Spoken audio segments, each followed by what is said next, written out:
ऐसे ही होंगी याद। किसी ने एक सवाल किया, औरतों की नमाज का तरीक़ा बताइए। औरतें नमाज में सजदा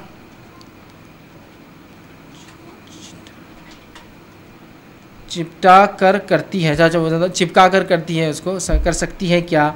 और रफ़ैदैन करना फ़र्ज़ है क्या? दो सवाल उन्होंने किए। तो देखिए, औरतों की नमाज और मर्दों की नमाज में शरीयतन कोई फ़र्क नहीं है।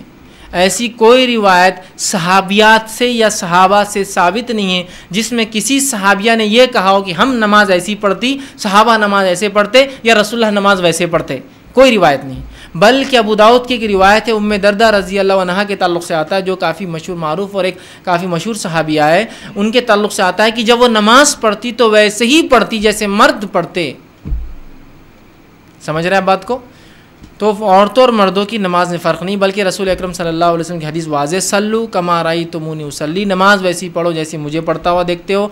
सही बुखारी की, इसी तरह सही बुखारी में हज वैसे करो, हज के अरकान जैसे मुझे करता हुआ देखते हो। ठीक है, तो लिहाजा हमें इबादतें पूरी रसूल अकरम सल्लल्लाहु अलैहि वसल्लम कैसे करते हैं वैसे करना है। इसलिए जो रोज़े के तो कोई ख़ास मसाइल है नहीं, ज़कात भी बहुत आसान है समझना, इन दोनों इबादतों का, एक हज है और दूसरी नमाज है।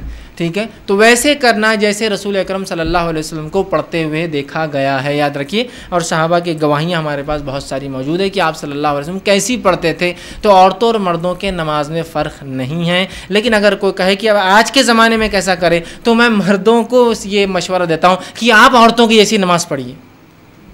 वो ज़्यादा सुन्नत से करीब पढ़ती है, हाथ सीने पर बांधती है, पहला क़ायदा सीधा करती है, दूसरे क़ायदे में तवर्रुक करती है, पैर नीचे से डालती है, तो उनकी नमाज ज़्यादा करीब है सुन्नत से बनिस्बत मर्दों की, याद रखी। ठीक, बहुत से लोग ये भी वो करते नहीं, औरतों और मर्दों की नमाज में फ़र्क है। तो मैं कहता हूँ ठीक है, हम तासुब पर बात नहीं करते हैं। ठीक, हम किसी के तुम ये जमात वो जमात, हम वो चीज़ पे बात करते हैं जो किताब और सुन्नत से साबित है। चलिए आइए, अगर आप कहते हैं मर्द और औरतों की नमाज में फ़र्क है, तो इस फ़र्क की कोई एक दलील रसूल अकरम सल्लल्लाहु अलैहि वसल्लम की ज़बानी, कोई एक दलील सहाबा की ज़बानी या किसी सहाबिया की ज़बानी चाहिए कि हम ऐसा पढ़ती और सहाबा ऐसा पढ़ते, रसूलुल्लाह ऐसा पढ़ते, या हमें ऐसा हुक्म दिया गया, सहाबा को ऐसा हुक्म दिया गया, हमारा सजदा ऐसा था, सहाबा का सजदा वैसा था, रसूलुल्लाह ऐसा करते थे। कोई एक ऐसा कोई वाक़या, कोई रिवायत या आसार, आसार क्या होता है, सहाबा की ज़िंदगी से देखा गया, कोई एक ला के दीजिए, तो इंशाअल्लाह अज़ीज़ हम भी अपनी नमाज़ों को तब्दील कर लें। मर्दों की नमाज, नमाज की किताब तो मर्दों की रहती हो, फिर आता औरतों की नमाज, एक अलग चैप्टर उसके अंदर। हाँ, औरतों की नमाज कैसा कि वो तकबीर करेंगी तो कांधों से कानों के बीच में उठाना, मर्द ने कानों को लगाना, औरतों ने उठाना। इसलिए मैं कह रहा हूँ औरतों की नमाज ज़्यादा करीब है सुन्नत से। कानों को लगाना सुन्नत से साबित नहीं हाथ नमाज में। बहुत से लोग एकदम स्टाइलिश था, यूँ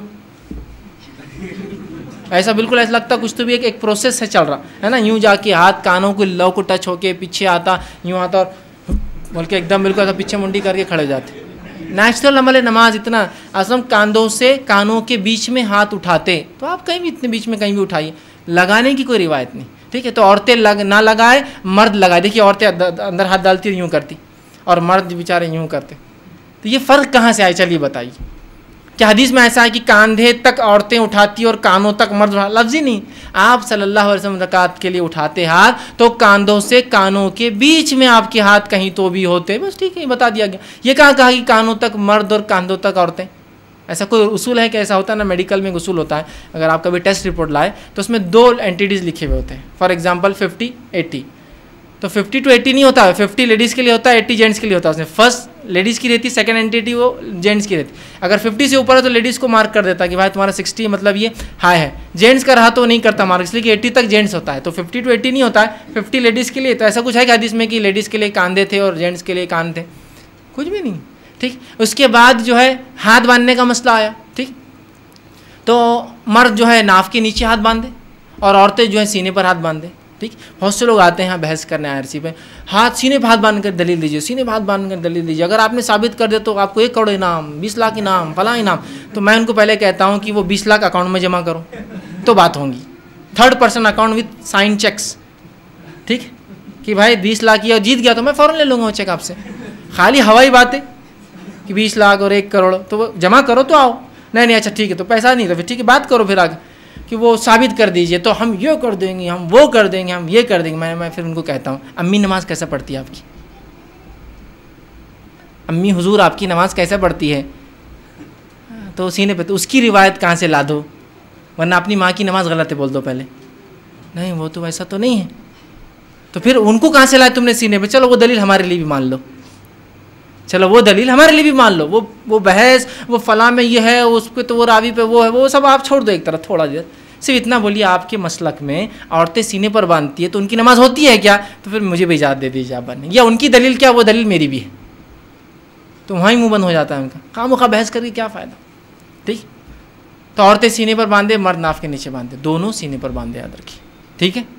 उसके बाद औरत जब सजदा करे, जो फ़र्क की बात वही बता रहा हूँ, फ़र्क के पॉइंट, औरत सजदा करे तो ऐसा सजदा करे कि उसका पेट उसके मांडियों पर चिपक जाए, उसका सीना उस पर चिपक जाए, और उसके बाद उसका नाक सर और उसके पूरे हाथ ऐसे चिपक जाए कि इधर से कुछ ना दिखे, चिमट कर सजदा करे। क्यों?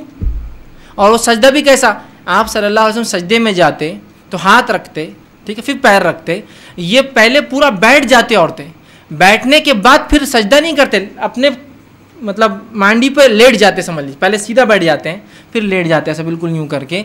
आप सल्लल्लाहु अलैहि वसल्लम की अबू दाऊद की वाज़ेह रिवायत है, आपने फरमाया सजदों में हाथ कुत्तों की तरह ना रखो। कुत्ता देखिए आप बैठता है तो कैसा बैठता वो रखता है, और आप सल्लल्लाहु अलैहि वसल्लम को देखा गया जब आप हाथ को उठाते हैं तो इतना उठाते हैं कि आपकी बगल मुबारक, चूँकि शर्ट की आस्तीन बड़ी होती कभी कभार, बगल या छोटे शर्ट भी पहना करते हैं। मैंने जैसे आपको बताया था, उस ज़माने में इतने भी कपड़े नहीं थे, तो बहुत सी बार चादर को मोड़ा जाता, बीच में से एक सुराख करके डाल लेते सर में से, तो इधर का खुला रहता था उसकी वजह से, लेकिन सामने और ये ढक जाया करता था, ज़रूरत पड़ी तो उसको बांध लिया करते थे।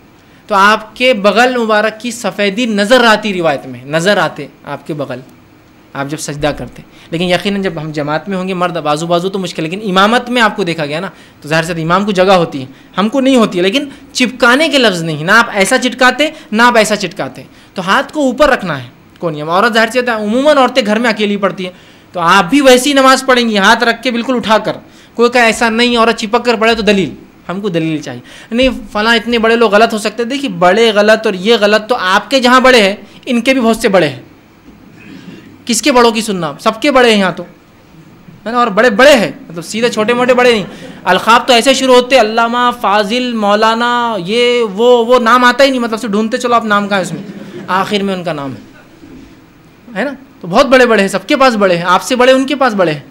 तो बहुत सी एक जमात वाले बोलते हैं भाई हम सही हैं, तो आपसे बड़े तो उनके पास, उनकी टोपियाँ बड़ी और उनके लोग भी बड़े।